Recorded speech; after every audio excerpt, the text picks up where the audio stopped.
You fancy me mad?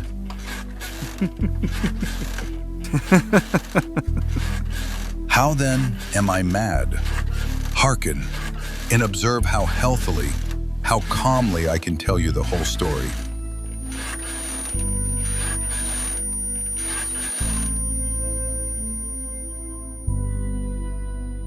True. Nervous, very, very dreadfully nervous I had been and am. But why will you say that I am mad? The disease had sharpened my senses, not destroyed, not dulled them. I heard all things in the heaven and in the earth. Above all was the sense of hearing, acute. I heard many things in hell. It is impossible to say how first the idea entered my brain, but once conceived, it haunted me day and night. Object there was none. Passion there was none. I loved the old man. He had never wronged me. He had never given me insult. For his gold I had no desire. I think it was his eye. Yes, it was this. He had the eye of a vulture, a pale blue eye with a film over it. Whenever it fell upon me, my blood ran cold. See, this is the point. And so by degrees, very gradually, I made up my mind to take the life of the old man, and thus rid myself of the eye forever. You fancy me mad. Madmen know nothing. But you should have seen me. You should have seen how wisely I proceeded, with what caution, with what foresight, with what dissimulation. Oh, so gently.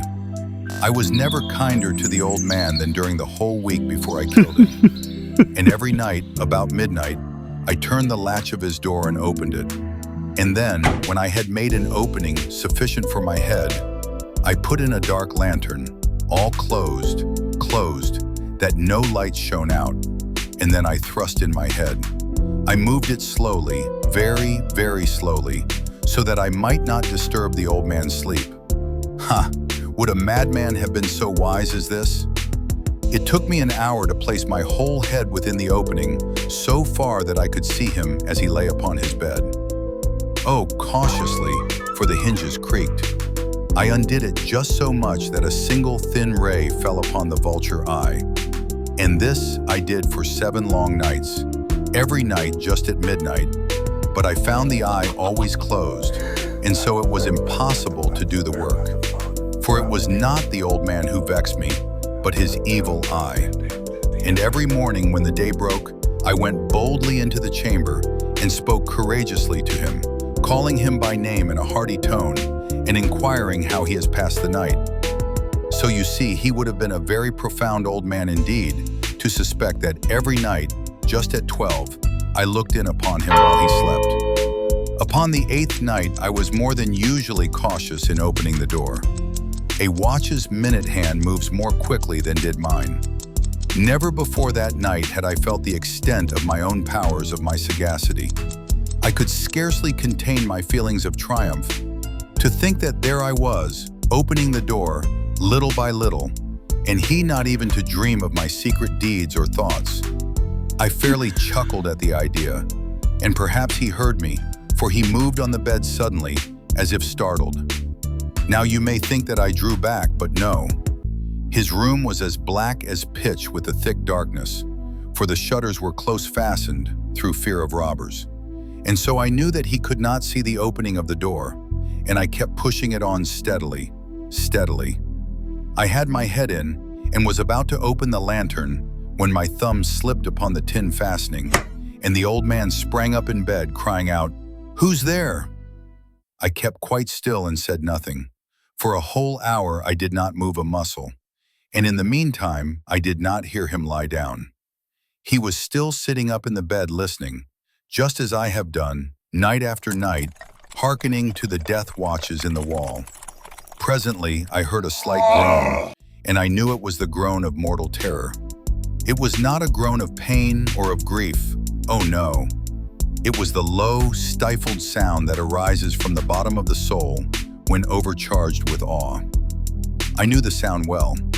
Many a night, just at midnight, when all the world slept, it has welled up from my own bosom, deepening with its dreadful echo the terrors that distracted me. I say I knew it well. I knew what the old man felt and pitied him, although I chuckled at heart.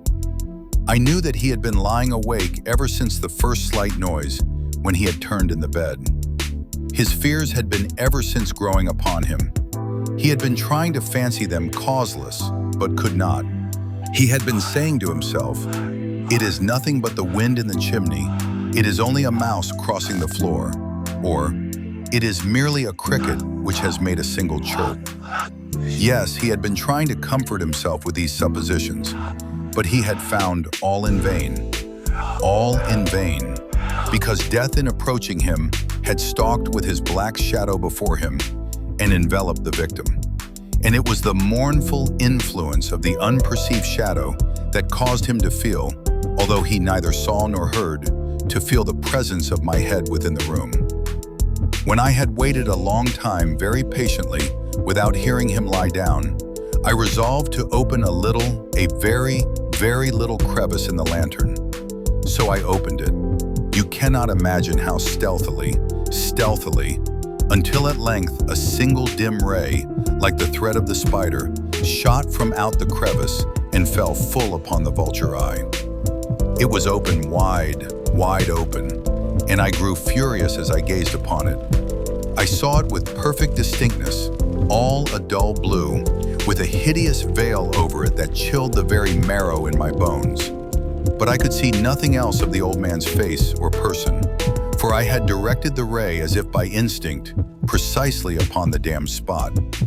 And have I not told you that what you mistake for madness is but over-acuteness of the sense? Now I say there came to my ears a low, dull, quick sound, such as a watch makes when enveloped in cotton. I knew that sound well, too. It was the beating of the old man's heart. It increased my fury, as the beating of a drum stimulates the soldier into courage. Meantime, the hellish tattoo of the heart increased. It grew quicker and quicker, and louder every instant. The old man's terror must have been extreme. It grew louder, I say, louder every moment. Do you mark me well? I have told you that I am nervous, so I am. And now at the dead hour of the night, amid the dreadful silence of that old house, so strange a noise as this excited me to uncontrollable terror. Yet for some minutes longer I refrained and stood still. But the beating grew louder. I thought the heart must burst. And now a new anxiety seized me. The sound would be heard by a neighbor. The old man's hour had come. With a loud yell, I threw open the lantern and leaped into the room. He shrieked once only. In an instant, I dragged him to the floor and pulled the heavy bed over him. I then smiled gaily to find the deed so far done. But for many minutes the heart beat on with a muffled sound. This, however, did not vex me. It would not be heard through the wall. At length it ceased. The old man was dead. I removed the bed and examined the corpse. Yes, he was stone dead. I placed my hand upon the heart and held it there many minutes. There was no pulsation. He was stone dead. His eye would trouble me no more. If still you think me mad, you will think so no longer when I describe the wise precautions I took for the concealment of the body. First of all, I dismembered the corpse. I cut off the head and the arms and the legs. I then took up 3 planks from the flooring of the chamber and deposited all between the scantlings. I then replaced the boards so cleverly, so cunningly, that no human eye, not even his, could have detected anything wrong.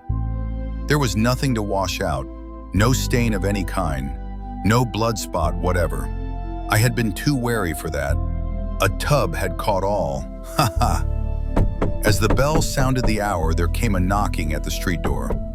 I went down to open it with a light heart, for what had I now to fear? There entered 3 men who introduced themselves with perfect suavity as officers of the police. A shriek had been heard by a neighbor during the night. Suspicion of foul play had been aroused. Information had been lodged at the police office, and they, the officers, had been deputed to search the premises. I smiled, for what had I to fear? I bade the gentleman welcome. The shriek, I said, was my own in a dream. The old man I mentioned was absent in the country. I took my visitors all over the house. I bade them search well. I led them at length to his chamber. I showed them his treasures, secure, undisturbed. In the enthusiasm of my confidence, I brought chairs into the room and desired them here to rest from their fatigues, while I myself, in the wild audacity of my perfect triumph, placed my own seat upon the very spot beneath which reposed the corpse of the victim. The officers were satisfied. My manner had convinced them. I was singularly at ease. They sat, and while I answered cheerily, they chatted of familiar things.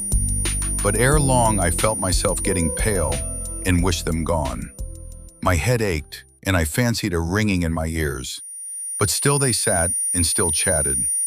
The ringing became more distinct. It continued and became more distinct.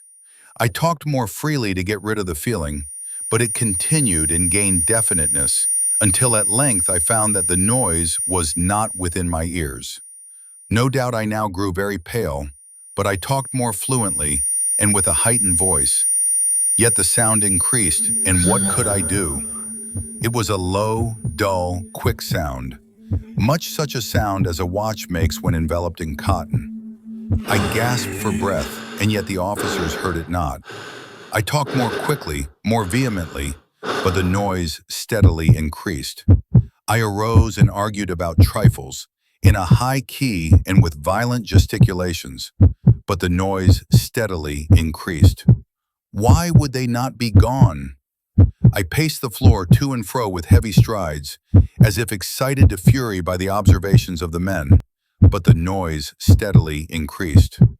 Oh God, what could I do? I foamed, I raved, I swore. I swung the chair upon which I had been sitting and grated it upon the boards, but the noise arose over all and continually increased. It grew louder, louder, louder, and still the men chatted pleasantly and smiled. Was it possible they heard not? Almighty God, no, no. They heard, they suspected, they knew. They were making a mockery of my horror. This I thought, and this I think. But anything was better than this agony. Anything was more tolerable than this derision. I could bear those hypocritical smiles no longer. I felt that I must scream or die. And now again, hark! Louder, louder, louder, louder! Villains! I shrieked. Dissemble no more. I admit the deed. Tear up the planks. Here, here! It is the beating of his hideous heart.